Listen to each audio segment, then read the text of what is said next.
நான் விசுவாசிக்கிறேன் உங்களுடைய வாழ்க்கையில் இருக்கிற நிறைய பிரச்சனைகளுக்கான தீர்வாக ஆண்டவர் இந்த நாளை வைத்திருக்கிறார். ஆமென். நான் அடிக்கடி எங்களுடைய சபையில் சொல்வதுண்டு, அதிகமாய் அறிவடைவது தான் இன்றைய அவசர தேவை. எவ்வளோ நம்ம அறிவடைகிறோமோ அவ்வளவிற்கு நாம் விடுதலை ஆகிறோம். சில சமயங்களில் நாம் அறிவடைவதற்கு நம்மை செலுத்துவதில்லை. ஆகவே தான் நம்முடைய நிலைமை மாற மாட்டேன்து. பிரச்சனை அறிவில்லாது தான். டைரெக்டாக சொன்னால் தப்பாயிரும். அறிவு இருக்கான்னு கேட்டால் சாலமோன் ஐயா ஏற்கனவே ஸ்டண்ட் மாஸ்டர், 4 போட்டாலும் போட்டுருவார். ஆனால் பைபிள் கிளியராக ஒரே கேள்வி தான் கேட்குது, அறிவு இருக்குதா அப்படின்ற கேள்வி தான் கேட்குது. ஆமென். தெரியுமா உங்களுக்கு? யோவான் 8:32 சொல்லுது, சத்தியத்தை அறிவீர்கள், சத்தியம் உங்களை விடுதலை ஆக்கும். ஆமென். அப்போ அறிவடைஞ்சா விடுதலை ஆகலாம். பக்கத்தில் எப்படி சொன்னால் அறிவடைஞ்சா விடுதலை ஆகலாம். இன்றைக்கி நம்ம அதிகமாக டெலிவரன்ஸ் மீட்டிங் எதிர்பார்க்குறோம், ஆனால் நாலேஜபிள் மீட்டிங் எதிர்பார்க்கறது இல்லை. ஆமென். சத்தமாக ஒரு ஆமேன்னு சொல்லுங்களேன். ஆமென். டெலிவரன்ஸ் மீட்டிங் வர்றதுக்கு ரெடியா? கூட்டம் வர்றதுக்கு ரெடி. ஒரு ஜபத்தில் எல்லாம் சரியாயிரும். நான் அடிக்கடி என் சபையில் சொல்லுவேன், எல்லாவற்றையும் ஜபத்தில் சரி செய்ய முடியாது. ஒத்துக்கிறீங்களா இல்லையா? எல்லாவற்றையும் ஜபத்தினால் சரி செய்ய, பக்கத்தில் கைப்பிடிச்சு சொல்லுங்க, எல்லாத்தையும் ஜபம் பண்ணி சரி செய்ய முடியாது.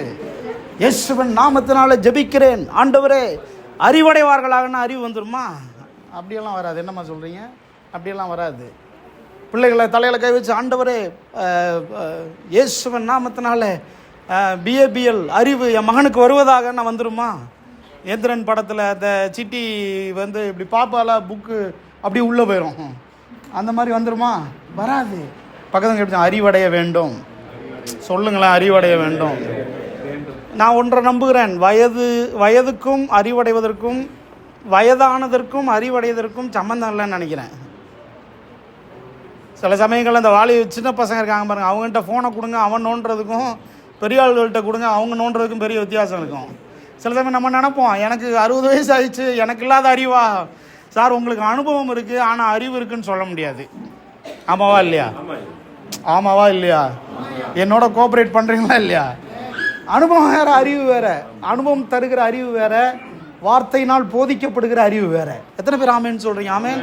சில சமயங்கள் நம்முடைய அனுபவங்கள் நல்ல அனுபவங்களையும் தரலாம், நல்ல அறிவையும் தரலாம், அல்லது மோசமான அறிவையும் தரலாம். ஆனால் கர்த்தருடைய வார்த்தை மட்டும்தான் சத்தியத்தை அறிகிற அறிவை தர முடியும். நீங்களாம் நல்லா கைத்தட்டி உற்சாகமாக ஆண்டவருக்கு நன்றி சொல்லணும். ஆமென். ஆகவேதான் சத்தியத்தை அறிவீர்கள், சத்தியம் உங்களை, நீங்கள் சொல்லுங்கள், அப்படி சொல்லுங்கள், சத்தியத்தை அறிந்தால் நான் விடுதலை ஆவேன். சொல்லுங்கள், சத்தியத்தை அறிந்தால். சொல்லுங்கள், சத்தியத்தை அறிந்தால் நான் விடுதலை ஆவேன். அதனால தான் ஒழுங்காக கோயிலுக்கு வரணும். எதுக்கு? பாட்டு பாடுறதுக்கு இல்லை, ஆராதனை நடத்துறதுக்கு இல்லை, ஒழுங்காக கோயிலுக்கு வரணும். எதுக்கு? சத்தியத்தை அறிய வரணும். காணிக்க போடுறதுக்கு இல்லை, வசனத்தை கேட்க வரணும். நல்லா சத்தமாக சொல்லுங்கள், வசனத்தை கேட்க வரணும். அப்படின்னா எனக்கு அங்கே ஒரு பிரின்சிபிள் கிடைச்சது. என்ன பிரின்சிபிள் கிடைச்சதுன்னா, நாம் எவ்வளவு அறிவடைகிறோமோ அவ்வளவு விடுதலையாகி இருக்கிறோம், எவ்வளவு அறிவடைய வேண்டியது இருக்கிறதோ அவ்வளவு விடுதலையாக வேண்டியது இருக்கிறது. இல்லை, அப்படி ஒரு பிரின்சிபிள் உள்ள இருக்குல்ல? ஆமாவா இல்லையா? எவ்வளவு அறிவடைந்திருக்கிறோமோ அவ்வளவுக்கு நாம் செழிப்படைந்திருக்கிறோம், எவ்வளவு அறிவடைய வேண்டியது இருக்கிறதோ அவ்வளவு செழிப்படைய வேண்டியது இருக்குது. அந்த பிரின்சிபிள் உள்ள இருக்கா இல்லையா? ஆமென்.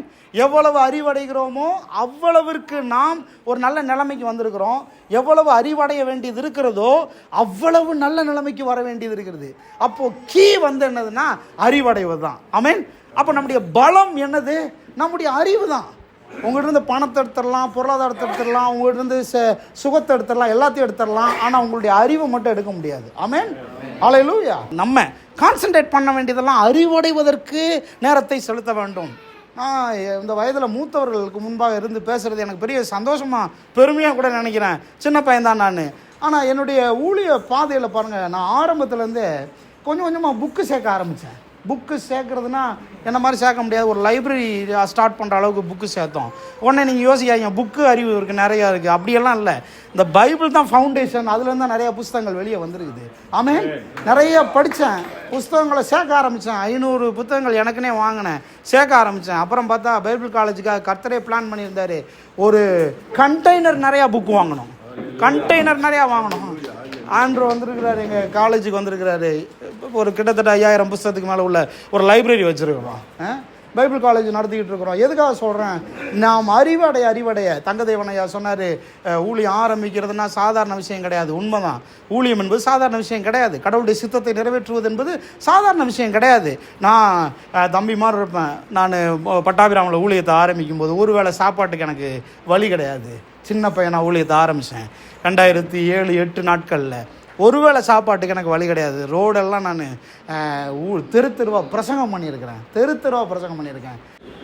இன்றைக்கி நான் அந்த நிலைமைக்கு இருக்கிறதுக்கு காரணம் ஒன்று கடவுளுடைய வார்த்தையை அறிகிற அறிவு மட்டும்தான், வேறு எதுவுமே கிடையாது. எனக்கு சில சமயங்களில் பாருங்கள், உங்களுக்கு கூட அப்படி தான் இருக்கும். நீங்கள் ஜெயிச்சிங்கன்னா கை தட்டுவாங்க, ஆனால் ஜெயிக்கிறதுக்கு வழிகாட்ட மாட்டாங்க. ஆமாவா இல்லையா? நல்லா சத்தமாக ஒரு ஆமேன்னு சொல்லுங்கள். அல்லேலூயா. ஜெயிச்சா கை தட்டுவாங்க, ஆனால் ஜெயிக்கிறதுக்கு வழி சொல்ல மாட்டாங்க. டாக்டர் ஜான் மேக்ஸ்வெல்ன்ற ஒரு புத்தக ஆசிரியர், அவருடைய அத்தனை புத்தகங்கள் தமிழில் வச்சுருக்கேன். நான் நீங்கள் லைப்ரரிக்கு வந்து பாருங்கள், அத்தனை புத்தகம் தமிழில் வச்சுருக்கேன். 2 புத்தகம் எனக்கு என் வாழ்க்கையை மாற்றின புத்தகம். ஒன்று வின்னிங் ஆட்டிடியூடு, வெற்றி பெறும் சிந்தைன்ற ஒரு புத்தகம். அந்த புத்தகத்தை அப்படி நிறைய வாங்கி ஃப்ரீயாக அனுப்புனேன் நிறைய பேருக்கு. அந்த புத்தகம் என் வாழ்க்கையை மாற்றினது. நிறைய பிரச்சனைகள் மத்தியில் அந்த புத்தகத்தை வச்சுக்கிட்டு அழுவேன். நான் நூற்றுக்கணக்கான முறை முட்டி போட்டு படிச்சிருக்கிறேன், என்னுடைய சிந்தை மாற வேண்டும் என்பதற்காக. அவரே இன்னொரு புத்தகத்தை எழுதியிருக்கிறாரு, மக்கள் மனங்கவர் மனிதனாயிரு அப்படின்ற ஒரு புத்தகம். இந்த 2 புத்தகம் என் தலையெழுத்தையை மாற்றினுச்சு. நிறைய புத்தகங்களை வாங்கினேன், நிறைய புத்தகங்களை படித்தேன். எதுக்கு சொல்கிறேன், தெருவா பிரசங்கம் பண்ணேன். ஒன்று நல்லா புரிஞ்சுக்கிட்டேன், யாரும் நமக்கு உதவி செய்கிறாங்க, உதவி செய்யலை, யார் கூட நிற்கிறாங்க, நிற்கலை, அது மேட்டரே கிடையாது. நீங்கள் கடவுளுடைய சித்தம் 2 பேர் இணைஞ்சிட்டிங்கன்னா, அதற்கேற்றாற் போல ஃபோக்கஸ் பண்ணி நீங்கள் முன்னேற ஆரம்பிச்சிட்டிங்கன்னா உங்களுக்கு ஒரு தேவையும் இருக்காது. நான் கண்டுபிடிச்சு நான் ஜெயிச்சு நின்று நான் உங்களுக்கு சொல்லிட்டு இருக்கிறேன். ஒருவேளை சாப்பாட்டுக்கு வழி இல்லாத ஆள், அதே தெருவில் ஒரு சின்னதாக ஒரு ஊழியத்தை ஆரம்பித்தேன். தெருவா பிரசங்கம் பண்ணேன். மக்கள் வர ஆரம்பித்தாங்க. 500 ரூபா வாடகை கொடுக்க முடியாது சர்ச்சுக்கு. ஆனால் ஒரு மாதம் தெருவா பிரசங்கம் பண்ண கர்த்தர் சந்திப்பார் எடுத்து கொடுத்தோம். அதுக்கப்புறம் எனக்கு கல்யாணம் ஆச்சு, 3500 ரூபா வாடகைக்கு போனோம். அப்புறமா பாருங்கள், பிள்ளைகள் பெற்றெடுத்தேன். கடைசியில் அவங்களுக்கு சாப்பாட்டுக்கு சந்திக்க முடியல. புஸ்தகங்கள் எழுதிக்கிட்டு இருந்தேன், நூற்றுக்கணக்கான பாடல்களை எழுதியிருக்கிறேன்.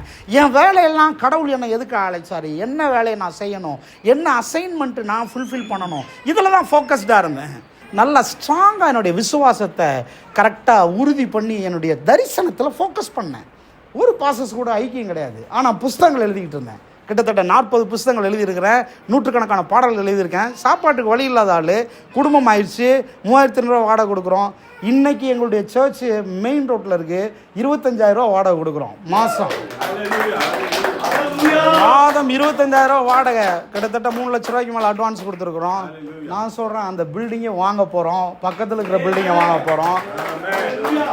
சாப்பாட்டுக்கு வழி இல்லாமல் அதே ரோட்டில் தெரிஞ்சுக்கிட்டு இருந்தேன் பாருங்கள். அந்த ஏரியாவில் இருக்கிற கோடீஸ்வரர்கள் நம்முடைய பைபிள் காலேஜில் படிச்சுட்டு இருக்காங்க. நீங்க எல்லாம் நல்லா கை தட்டுங்க, இல்லைன்னா உங்களுக்கு எதாவது நடந்துட போகுது. அறிவடைய உங்களுடைய வாழ்க்கையின் தரம் உயரும். நான் சொல்றேன், அறிவடைய வாழ்க்கையின் தரம் உயரும்.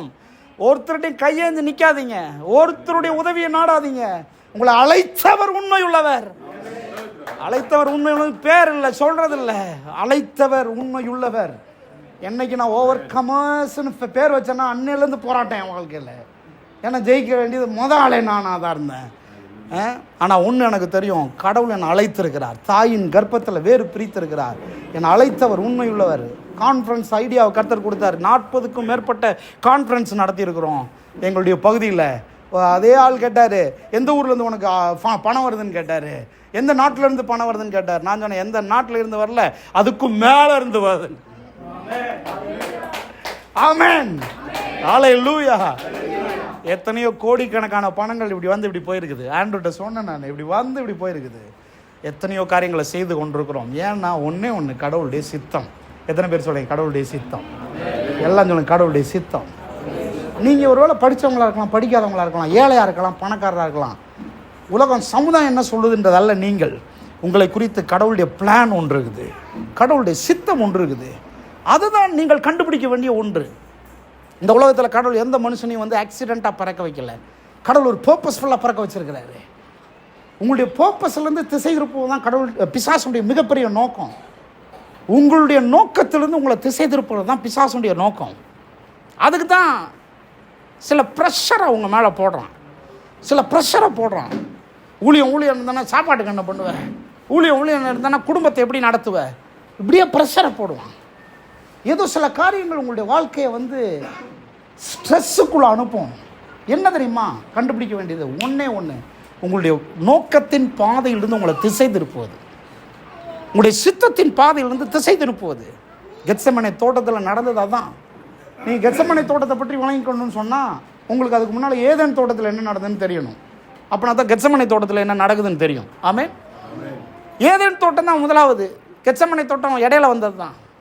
ஏதேன் தோட்டத்தில் கர்த்தர் தேவ சாயலாக தேவ ரூபத்தில் மனுஷனை உண்டாக்குறார். முதலாம் அதிகாரம், நான் கடகடன் நீங்கள் பைபிளாக திறக்க வேண்டியதே இல்லை, அப்படியே உள்ளே இறக்கிறேன். 1ஆம் அதிகாரம் படைப்பு இல்லையா? முதல் நாள் வெளிச்சம், 2ஆம் நாள் ஆகாய விரிவு, 3ஆம் நாள் மரம் செடி கொடிகள், 4ஆம் நாள் சூரியன் சந்திரன் நட்சத்திரம், 5ஆம் நாள் நீர்வாழ் உயிரினங்கள், 6வது நாளில் மிருகங்களையும் மனுஷனையும் படைக்கிறார், 7ஆம் நாளில் ஓய்ந்திருக்கிறார். இதுதான் முதல் அதிகாரம். 2வது அதிகாரம் மனுஷனை ஆதாமை உண்டாக்குறாரு, அப்புறம் தான் ஏவாளை உண்டாக்குறாரு, இடையில பிரமாணத்தை கொடுக்குறாரு இல்லையா? இந்த கனியை புசி, இந்த கனியை புசிக்காதே, இதை புசிக்கும் நாள் நீ சாகவே சாவா என்ற பிரமாணத்தை கொடுக்குறார். 3ஆம் அதிகாரத்தில் வீழ்ச்சி. 3ஆம் அதிகாரத்தில் மனுஷன் வீழ்ச்சி அடைஞ்சுட்டான். வீழ்ச்சி மட்டும் கிடையாது 3ஆம் அதிகாரம். 3ஆம் அதிகாரத்தில் வீழ்ச்சி அடைந்த உடனேயே அங்கேயே தீர்வும் ஏற்படுத்தப்பட்டாயிற்று, அங்கேயே எல்லாமே முடிஞ்சு போச்சு. வீழ்ச்சி மட்டும் கிடையாது, 3ஆம் அதிகாரத்திலே பரிகாரமும் வழங்கப்பட்டாயிற்று. 3ஆம் அதிகாரத்தில் நடந்தது, பிசாசானவன் ஏவாளை வஞ்சித்து இல்லையா, புசிக்கக்கூடாதுன்னு சொன்ன கனியை புசிக்க வைத்தான், ஆதாமும் புசித்தான், 2 பேரும் வீழ்ச்சி அடைந்து போனார்கள், நிர்வாணிகளானார்கள். உடனே ஆண்டவர் வந்து கேட்டார், என்னாச்சு ஆதாம்னு கேட்டார். ஏவாள்னு சொன்னான், ஏவாளை கேட்டால் சர்ப்பத்தை சொன்னாங்க, சர்ப்பத்தை சபிச்சார். சபித்த உடனேயே இவங்க அந்த நிர்வாணத்தை மூடுவதற்காக அத்தி இலைகளை தைத்திருந்தார்கள் இல்லையா? ஆண்டவர் பார்த்தாரு, அத்தி இலைகள்லாம் வெயில் ஏற ஏற கருகி அது கீழே விழுந்து மறுபடியும் நிர்வாணம் தெரியுது. ஆண்டவர் அங்கே ஒரு பழுதற்ற ஆட்டுக்குட்டியை அடித்து அந்த தோலினால் ஒரு உடையை உண்டாக்கி அவருடைய நிர்வாணத்தை மூடினார். எத்தனை பேர் ஆமென்? ஃபினிஷ்டு. 3ஆம் அதிகாரத்தில் எல்லாம் முடிஞ்சது. 1, 2, 3 அதிகாரத்திலே படம் முடிந்தது. 10 நிமிஷத்துலேயே படம் முடிஞ்சு ஃப்ளாஷ்பேக்கு போயிடுவாங்க. ஆமாவா இல்லையா? மீதி அதிகாரங்கள் ஃபுல்லாக என்னை பொறுத்தவரை ஃப்ளாஷ்பேக் மாதிரி இல்லையா? 3 அதிகாரத்திலே முடிஞ்சிருச்சு. அப்போது 3ஆம் அதிகாரத்துக்கு அப்புறம் 4ஆம் அதிகாரத்துலேருந்து அப்போ என்ன சார்னு கேட்டிங்கன்னா, 4ஆம் அதிகாரத்துலேருந்து இது எப்படி நடக்க போகிறது என்கிற நிகழ்வுகள் சொல்லப்பட்டிருக்கிறது இல்லையா? ஆமென். என்னை பொறுத்தளவில் அந்த அத்திலைகளை தச்சு போட்டாங்களே, அதுதான் மத ரீதியான சில ஆக்ட். அவங்களே தாங்களை மூடிக்கொள்ள அவர்கள் பண்ணின சில காரியங்கள், தங்களை நீதிமானா காட்ட, நல்லவங்களா காட்ட இல்லையா? இந்த உலகத்தில் வந்து தங்களை வந்து பரிசுத்தவான்களா காட்ட அவர்கள் போட்டுக்கொண்ட அந்த வஸ்திரம் என்பது அத்தியிலைகள். கர்த்தர் அதை எடுத்து போட்டார், மதத்தை கிழித்தார். ஆண்டவர் தம்முடைய குமாரன் மூலமாக தேவனுடைய ராஜ்யத்தை மீண்டும் அவர்களுக்குள்ளே கொண்டு வந்தார். அல்லேலூயா. அத்தியில கீழே போயிடும். ஆனா கர்த்தர் அந்த ஆட்டுக்குட்டியினுடைய தோலை எடுத்து கட்டினார் பாருங்க, வெயில் ஏற ஏற இறுகும். தெரியுமா உங்களுக்கு? ஆமாவா இல்லையா? வெயில் ஏற ஏற அத்தியில காஞ்சி கீழே விழும், ஆனா வெயில் ஏற ஏற தோல் இறுகும். அப்படி இருக்கும். எத்தனை பேர் ஆமென் சொல்றீங்க? ஆண்டவர் உங்களுடைய வாழ்க்கையில ஒரு வஸ்திரத்தை போட்டார்னா அது அப்படியே பிடிச்சுக்கும். சொல்ல மாட்டீங்களே? ஆமென். அப்படியே பிடிச்சுக்கும். அது யாராலையும் பிக்க முடியாது. அப்படிப்பட்ட ஒரு நீதியின் வஸ்திரத்தை கிறிஸ்து இயேசுவின் மூலமாக நமக்கு தந்திருக்கிறாரு. ஆமாவா இல்லையா? அப்போ 3 அதிகாரத்துல எல்லாம் முடிஞ்சிருச்சு. அப்போ 4ஆம் அதிகாரத்துலேருந்து விளைவுகள் ஆரம்பிக்கிறது. இது எப்படி நடக்குதுன்றது ஆரம்பிக்குது. அப்போ கடவுளுடைய அல்டிமேட் பர்பஸ் என்ன? 3ஆம் அதிகாரத்தில் சொன்னார், வீழ்ச்சி அடைந்த உடனேயே நான் அவரை அனுப்புவேன் இல்லையா? அவரை அனுப்புவேன். 3ஆம் அதிகாரம் 21ஆம் வசனத்தை 15ஆம் வசனத்தை வாசிங்க. 3ஆம் அதிகாரம் 15ஆம் வசனம். Very good. உனக்கும் ஸ்திரீக்கும் உன் வித்துக்கும் அவள் வித்துக்கும் பகை உண்டாக்குவேன். யாரு? அவர். சொல்லுங்க, அவர். சத்தமா சொல்லுங்க, அவர். சத்தமா அவர். அந்த அவர் யார்? அவர் யார்? அவர் தான் இயேசு கிறிஸ்து இல்லையா? அதான் தியாலஜிக்கலா சொல்லப்படுற ரொம்ப முக்கியமான காரியம். அந்த அவர் வருவார். சொல்லுங்க, அவர் வருவார். சொல்லுங்க, அவர் வருவார்.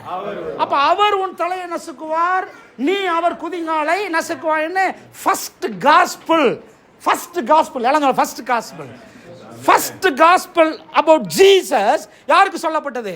நாட் ஹியூமன் பீயிங், அது டு சாட்டன், பிசாசுக்கு சொல்லப்பட்டது. முதல் காஸ்பல். நல்லா சத்தமா சொல்லுங்க, ஆமென், ஹல்லேலூயா. ஏன்னா காஸ்பல் வந்து நமக்கு லா இல்ல, காஸ்பல் நமக்கு பெனிஃபிட்ஸ். பிசாசுக்கு தான் லா. அது சொல்லுங்க ஒரு ஆமென். ஹல்லேலூயா, ஹல்லேலூயா. அவன் தலையை நசுக்கிறதுனால் நமக்கு வருகிற பெனிஃபிட்ஸ் தான் பிசாசுக்கு சொல்லப்பட்டது. ஹல்லேலூயா. அவர் வருவார். சொல்லுங்க அவர் வருவார். சொல்லுங்க அவர் வருவார். அவர் வந்து உன் தலையை நசுக்குவார், நீ அவர் குதிங்காலை நசுக்குவான்னு சொல்லப்பட்டதுக்கு அப்புறம் தான் ஆட்ட அடிக்கிறாரு.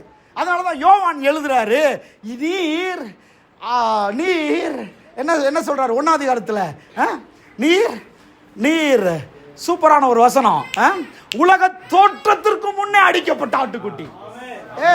உலக தோற்றத்திற்கு முன்னே அடிக்கப்பட்ட ஆட்டுக்குட்டி. எங்க அடிக்கப்பட்ட ஆட்டுக்குட்டி?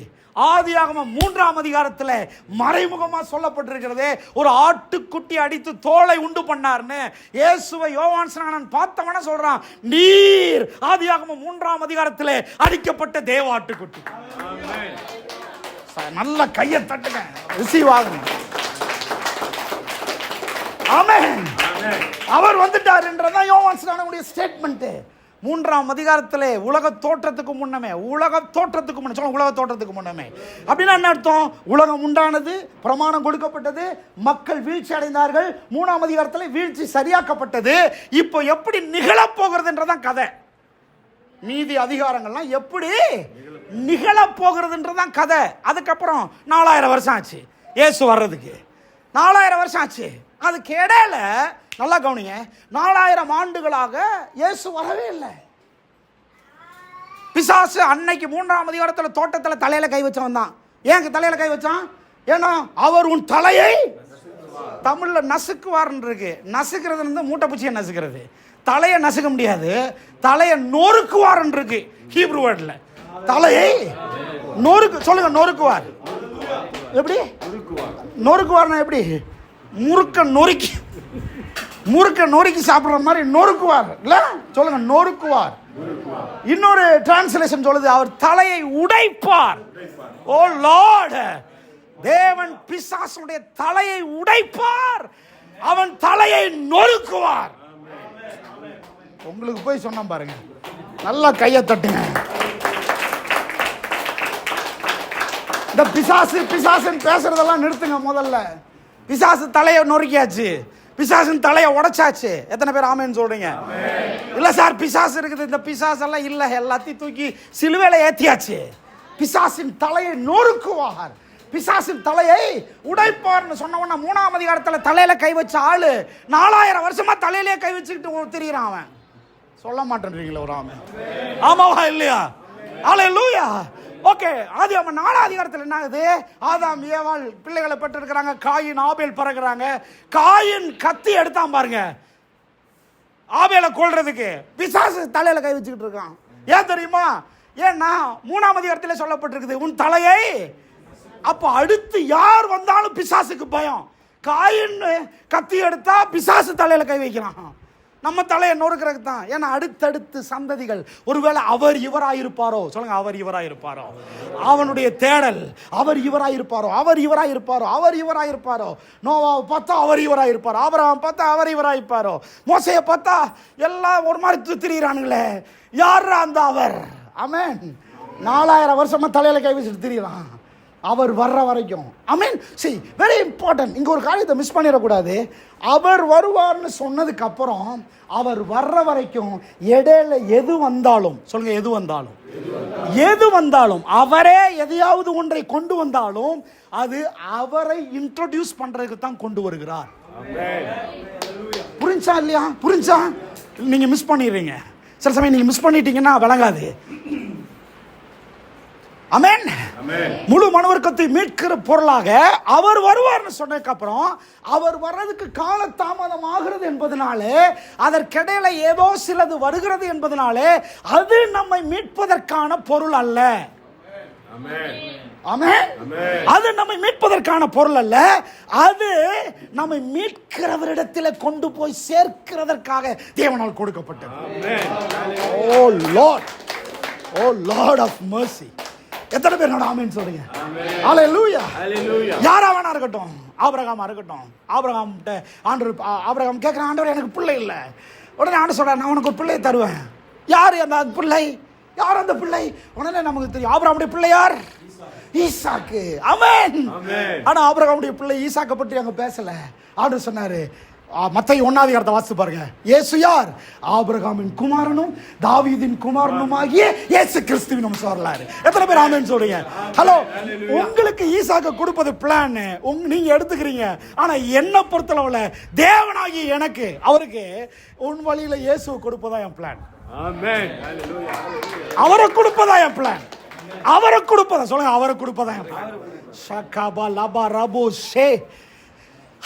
கர்த்தர் ஒரு வாக்குத்தத்தத்தை உங்களுக்கு சொல்லியிருந்தார்னா அதை நிறைவேற்றுவதற்கு இடையில எது வந்தாலும் அந்த வாக்குத்தத்தத்தின் நிறைவேறுதலுக்காக,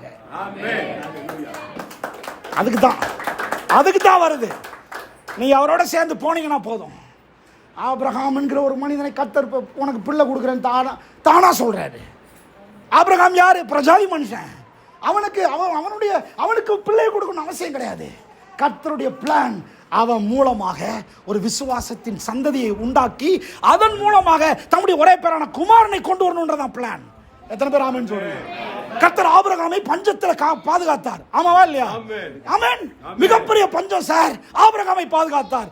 ஏன் சாலமோன் அண்ணன் ஆபிரகாமை போய் தேவன் பாதுகாத்தார்? ரொம்ப யோகியமா இருந்தார் ஆபிரகாம். ஆபிரகாம் என்ன சொன்னாரு? நான் காண்பிக்கிற தேசத்துக்கு போன்னு சொன்னாரு. ஆமாவா இல்லையா? அப்படின்னா என்ன செய்யணும்? காண்பிக்கிற தேசத்துக்கு தானே போனோம். சார் கானானுக்கு போக சொன்னா ஏன் சார் எகிப்துக்கு போனீங்க? உடனே நீங்க கேட்பீங்க, என்ன எகிப்துக்கு போனது அவ்வளவு பெரிய தப்பா? அவ்வளவு பெரிய தப்பு ஏன் சொல்லுங்க பாப்போம். யாராவது கரெக்டா சொல்றீங்கன்னு பாப்போம். ஏன் தெரியுமா? சாராளுக்கு சக்காலத்து எங்க கிடைச்சா? ஐயோ, தேவையில்லாத ரூட்டு. ஆமென். நான் ஏன் சொல்றேன், ஆபிரகாம் ஏன் பாதுகாக்கணும்? ஆபிரகாமை ஏன் பாதுகாக்க வேண்டும்? ஏமாத்துக்கார பையன் பொய்காரன் போய் தேவையில்லாத காரியத்தில் இன்வால்வ் ஆயிட்டான். இவனை ஏன் கர்த்தர் பாதுகாக்கணும்? ஆபிரகாமை கர்த்தர் பாதுகாக்கவில்லை, ஆபிரகாமுக்குள் கிறிஸ்துவை கர்த்தர் பாதுகாத்தார். That's all. ஆண்டவருக்கு பிரச்சனை நீங்க எப்படி இருக்கிறீங்கன்றது மேட்டர் இல்லை. ஆமென். நீங்க எப்படி இருந்தாலும் கர்த்தர் அலைன்மெண்ட் கொண்டு வருவார். ஒரு ஆமென் சொல்லுங்க. தலையில் கை சொல்லுங்க. நான் எப்படி இருந்தாலும் கர்த்தர் அலைன்மெண்ட் கொண்டு வருவார். சொல்லுங்க, அலைன்மெண்ட் கொண்டு வருவார். ஒருவேளை சில சமயங்கள் பெற்றோர்கள் உங்க பிள்ளைகளை குறிச்சு பயந்துகிட்டு இருப்பீங்க. என் பிள்ளை நாசமா போயிட்டு இருக்கிறான், என் கண்ணுக்கு முன்னாலேயே இப்படி ஆகிட்டு இருக்கிறான்னு. இன்னைக்கு தீர்க்க தரிசனமா சொல்றேன், உங்க பிள்ளைகள் எவ்வளவு ராங் ரூட்ல போய்கிட்டு இருந்தாலும் கர்த்தருடைய ப்ராமிஸ் நிறைவேறுவதற்காக கர்த்தர் அலைன்மெண்ட் கொண்டு வருவார். கர்த்தர் அலைன்மெண்ட் கொண்டு வருவார். ஆமென். ஆபிரகாம் கர்த்தர் அலைன்மெண்ட் கொண்டு வந்தார். சரி, ஈசாக்கின் காலத்தில் ஒரு பஞ்சம் வந்தது. அப்போ ஈசாக்கையும் கர்த்தர் பாதுகாத்தார். அப்போ கர்த்தருக்கு பாதுகாப்பதில் பிரச்சனை இல்லை, கர்த்தருக்கு நீங்கள் அவருடைய சித்தத்தில் இருக்கிறீர்களா என்பதுதான் பிரச்சனையா இருக்கிறது. ஹல்லேலூயா. அவருடைய சித்தத்தின் அலைன்மெண்ட்டுக்குள்ள கர்த்தர் உங்களை கொண்டு வர பார்க்கிறார். அதனால தான் நான் சில வேர்சஸ் வச்சிருக்கேன். வேர்சஸ் மீன்ஸ் சில ஆப்போசிட்டான காரியங்கள். கெத்செமனே தோட்டம் வெர்சஸ் ஏதேன் தோட்டம். எத்தனை பேர் ஆமென் சொல்றீங்க? ஹல்லேலூயா.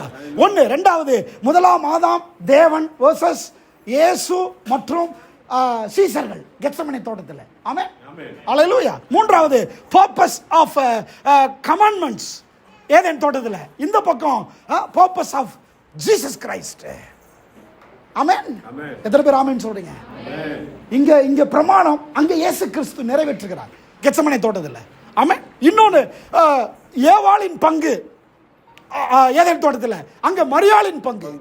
ஆமென். எத்தனை பேர் ஆமென் சொல்றீங்க? ஹல்லேலூயா. கடவுள் எல்லாத்தையுமே ஃபிக்ஸ் பண்ண. ஓ லார்ட், கடவுள் ஆல்ரெடி பிளானா இருக்காரு. சொல்லுங்க, கடவுள் ஆல்ரெடி பிளான். சொல்லுங்க, ஆல்ரெடி பிளான்ல இருக்காரு. சொல்லுங்க, ஆல்ரெடி பிளான்ல இருக்காரு. ஹலோ, நான் சொல்றது என்னன்னா, நீங்க ஜஸ்ட் விசுவாசிக்கணும், அவ்வளவுதான். நீங்க விசுவாசித்தால் போதும். ஃபெய்த்தை உள்ள இன்க்ரீஸ் பண்ணுங்க. கர்த்தர் ஏற்கனவே பிளான் போட்டாரு. சொல்லுங்க, ஏற்கனவே பிளான் போட்டாரு. என்னுடைய புத்தகத்தினுடைய ஒரு தலைப்பு, நீங்கள் ஏற்கனவே வாழ்ந்து முடித்த வாழ்க்கையை நீங்கள் அனுபவித்துக் கொண்டிருக்கிறீர்கள். உங்கள் வாழ்க்கை ஏற்கனவே வாழ்ந்து முடிக்கப்பட்டாயிற்று கர்த்தருடைய பார்வையில். your life is pre-plan of God. see, example எப்பவுமே நான் சொல்லுவேன், 2 பேர் நானும் பாஸ் ஜெபமணி அவங்களும் டிவி பார்த்துட்டு இருக்கிறோம். கிரிக்கெட் ஓடிக்கிட்டு இருக்கு. நான் ஜெபமணி பாஸ்டர் பார்த்து சொல்கிறேன், பாஸ்டர் இப்போ தோனி 6 அடிப்பான் பாருங்க அப்படின்றேன். உடனே பாஸ்டர் பார்க்குறாரு, 6 அடிக்கிறான் தோனி. உடனே என்னங்க நீங்கள் சொன்ன மாதிரியே 6 அடிக்கிறான், ஆமாவா இல்லையா? அப்படி தானே சொல்லுவீங்க. அப்புறம் பாருங்க நான் சொல்லுவேன், இப்போ பாருங்க தோனி அவுட் ஆவார், அவுட் ஆகுறான். உடனே ஜாமணி பாஸ்டர், என்னங்க சின்ன பையனாக இருக்கிறீங்க, நீங்கள் சொன்ன மாதிரியே. அப்புறம் பாருங்க ராகுல் டிராவிட் வருவாப்புல, அப்படியா பார்த்தா அவரே வராரு. யாராவது பதில் சொல்லுங்க, என்ன நடந்துச்சு? வேற வேற வேற கிரிக்கெட்டை பத்தி சொல்லுங்க. கிரிக்கெட்டு ஏற்கனவே நடந்து முடிஞ்சது, ரிலே போட்டுக்கிட்டு இருக்காங்க. நான் பார்த்தேன், அவர் பார்க்கல, அவ்வளோதான். பக்கத்தில் கைப்பிடி சொல்லுங்க, என் வாழ்க்கை ரிலே. கடவுளுடைய பார்வையில் உங்களுடைய வாழ்க்கை ரிலே. ஆண்டவர் ஏற்கனவே பார்த்து முடித்த வாழ்க்கை உங்கள் வாழ்க்கை, என்னுடைய வாழ்க்கை. நம்முடைய வாழ்க்கை நிறைவேறி முடிந்து விட்டது. அல்லேலூயா. பிரதர் ஆண்ட்ரூ மூலமா இன்னைக்கு வேணா அந்த கூட்டம் இங்க நடக்கலாம். ஆனா நான் சொல்கிறேன், கர்த்தருடைய பார்வையில இன்றைக்கு நடப்பது குறித்து ஏற்கனவே தீர்மானித்து பார்க்கப்பட்டாயிற்று. எல்லாம் முடிந்து விட்டது. சொல்லுங்க, எல்லாம் முடிந்து விட்டது. சொல்லுங்க, எல்லாம் முடிந்து விட்டது. கர்த்தர் ஏற்கனவே பிளான் பண்ணிட்டாரு. அதனாலதான் நான் சொன்னேன், 3ஆம் அதிகாரத்தில் எல்லாம் முடிஞ்சிருச்சு. அது நடப்பதற்கு நமக்கு ஒரு நிகழ்வாக எழுதி வைக்கப்பட்டிருக்கிறது. அதுக்கு இடையில என்ன வந்தாலும் அங்கதான் கொண்டு போகுது. இடையில ரொம்ப முக்கியமான ஒன்றை கடவுள் கொடுத்தார், அதுதான் லா, பிரமாணம். மோசேயின் மூலமாக 10 கற்பனைகளை கொடுக்கிறாரு. நியாயப்பிரமாணம், எல்லாம் சொல்லுங்க நியாயப்பிரமாணம், சத்தமா சொல்லுங்க நியாயப்பிரமாணம். நான் சொல்றேன், நியாயப்பிரமாணம் சொல்யூஷன் அல்ல. நியாயப்பிரமாணம் உங்களை கிறிஸ்துவின் அண்டை நடத்துகிற உபாத்தியா இருக்கிறது. அதனாலதான் நான் சொன்னேன், கிறிஸ்துவை அனௌன்ஸ் பண்ணதுக்கு அப்புறம் இடையில எது வந்தாலும் அது கிறிஸ்துவின் அண்டை நம்மை கொண்டு போவது. எத்தனை பேர் ஆமென் சொல்லுங்க? ஹல்லேலூயா. கிறிஸ்துவின் அண்டை கொண்டு போ. அதனாலதான் 3ஆம் அதிகாரத்துல வீழ்ச்சி, 3ஆம் அதிகாரத்துல சொல்யூஷன் சொல்லிட்டு 4ஆம் அதிகாரத்துல கிறிஸ்து வரல. ஏன் வரல அப்படின்னா, இந்த கூட்டம் பெருகணும். இந்த கூட்டம் பெருகணும். எத்தனை பேர் ஆமென் சொல்றீங்க? இந்த கூட்டம் பெருகணும். இப்ப நீங்க நானும் தேவனா இருந்திருந்தா 3ஆம் அதிகாரத்தில் வீழ்ச்சி அடைஞ்ச உடனே நாம என்னத்தை ஸ்டாப் பண்ணிருப்போம்? ப்ரொடக்ஷனை ஸ்டாப் பண்ணிருப்போம். ஆமாவா இல்லையா? அல்லேலூயா. ப்ரொடக்ஷன் வரக்கூடாது. ஏன்னு சொன்னா இங்க ஒரு இல்லீகலா ப்ராப்ளம் வந்துருச்சு. இங்க வந்து மனுஷ வாழ்க்கைக்குள்ள பெரிய பிரச்சனை வந்துருச்சு. ஆமாவா இல்லையா? ஆதாம் ஏவாள், எது ஈஸி? 2 பேரை கொல்றது ஈஸியா, முழு மனுவர்க்கத்தையும் சாகடிக்கிறது ஈஸியா? எது ஈஸி? இந்த 2 பேரை கொன்னுட்டு ஒரு புது உலகத்தை உண்டாக்கி இருக்கலாமா இல்லையா? தீர்க்க தரிசனமா சொல்றேன், எங்கே தவறுகள் நடக்கிறதோ தேவன் அங்க அழிவை கொண்டு வருவதில்லை. கர்த்தர் ப்ரொடக்ஷனை ஸ்டாப் பண்றதில்லை. அதன் மூலமாகவே கர்த்தர் ஒரு சக்சஸ்ஃபுல் சந்ததியை உருவாக்க விரும்புகிறார். நல்லா கை தட்டுங்க. ஆமென், ஆமென், ஹல்லேலூயா, ஹல்லேலூயா. தேவனை பொறுத்தளவு, உங்களை பொறுத்தளவு வரைக்கும் அது ஒரு ப்ராப்ளம். தேவனை பொறுத்தளவில் அது ஒரு பர்பஸ். அது ஒரு பர்பஸ். கடவுள் அதை நோக்கமா பார்க்கிறார். தேவனுக்கு இருந்த மிகப்பெரிய சவால்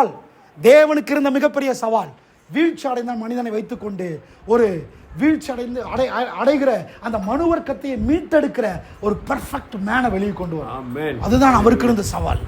ஆமென். அவருக்கு இருந்த மிகப்பெரிய சவால். அவரால் முடியாது ஒன்றுமே இல்லை. சொல்லுங்க, அவரால் முடியாது ஒன்றுமே. சத்தமா சொல்லுங்க, அவரால் முடியாது ஒன்றுமே. ஆஸ் அ பாஸ்டர்ஸ் ஜனங்களை சபிக்கிறதை நிறுத்திட்டு சொல்ல ஆரம்பிங்கள், தேவன் அந்த மனிதனை சரி பண்ணுவார். தேவன் அந்த மனிதனை கொண்டு வருவார். நீங்கள் நானும் பிறக்கும் போதே யோகியர்களா பிறந்தோமா? என்னைக்கு மீட்டெடுக்கப்பட்டோம்? என்னைக்கு இந்த அலைன்மெண்ட்டுக்குள்ள வந்தோம்? சற்று யோசித்து பாருங்க. என்றைக்கு ஒரு மனிதன் தன்னுடைய வாழ்க்கை பற்றிய தேவனுடைய சித்தத்தை, அனந்த நோக்கத்தை அறிந்து கொள்கிறானோ அன்றைக்கு தான் அவனுடைய வாழ்க்கை டிசிப்ளின்குள்ள வர ஆரம்பிக்கும். வேற ஏதோ டிசிப்ளின்குள்ள கொண்டு வராது. ரிலிஜியன் டிசிப்ளின்குள்ள கொண்டு வராது. நான் சொல்றேன், உங்களை குறித்த கடவுளுடைய நோக்கம் உங்களுடைய வாழ்க்கையினுடைய டிசிப்ளின் கொண்டு வரும். இருக்கிறீங்களா இல்லையா? ஹல்லேலூயா. ஒன்றை நாம் அறிந்து கொள்ள வேண்டும், கடவுளுடைய சித்தத்தை அறிந்து கொள்ள வேண்டும். 1ஆம் ஆதாம் ஏதேன் தோட்டத்தில் தோல்வி அடைந்தான். கடைசி ஆதாம் கெத்செமனே தோட்டத்தில் ஜெயித்து வெளியே வந்தான். ஹல்லேலூயா, ஹல்லேலூயா. ஓ ராபா சந்தா ராபோ, ஹல்லேலூயா. இயேசு யாருக்காக மரித்தார்? அவர் செய்த பாவத்துக்காக மரித்தார்? இல்ல, நம்முடைய பாவத்துக்காக மரித்தார். நம்முடைய குற்றங்களை அவர் ஏற்றுக்கொண்டார், நம்முடைய தண்டனைகளை அவர் ஏற்றுக்கொண்டார், நம்முடைய பாடுகளை ஏற்றுக்கொண்டார், நமக்கு வர வேண்டிய மரண தண்டனை அவர் ஏற்றுக்கொண்டார். அப்படின்னா என்ன அர்த்தம்? அவர் ப்ரொடக்ஷனையும் ஸ்டாப் பண்ணல, ஆதாம் ஏவாளையும் கொல்லல, அதுக்கு பதிலாக சொல்யூஷன் அறிவிக்கிறார். எப்படி பாருங்க, எப்படி பாருங்க. ஹல்லேலூயா. போன வாரத்தில் ஒரு கொட்டேஷன் போட்டேன். காசு எவ்வளோ பெருசாக இருக்குது, அது என்னன்றது பிரச்சனை இல்லை. காஸ் மீன்ஸ் காரணம் ரீசன் எவ்வளோ பெரிய பிரச்சனை, எவ்வளோ பெரிய காரணம் என்பது முக்கியம் அல்ல. we can made a solution. நம்மால் ஒரு தீர்வை உண்டு பண்ண முடியும். சொல்ல மாட்டேன்றீங்களே?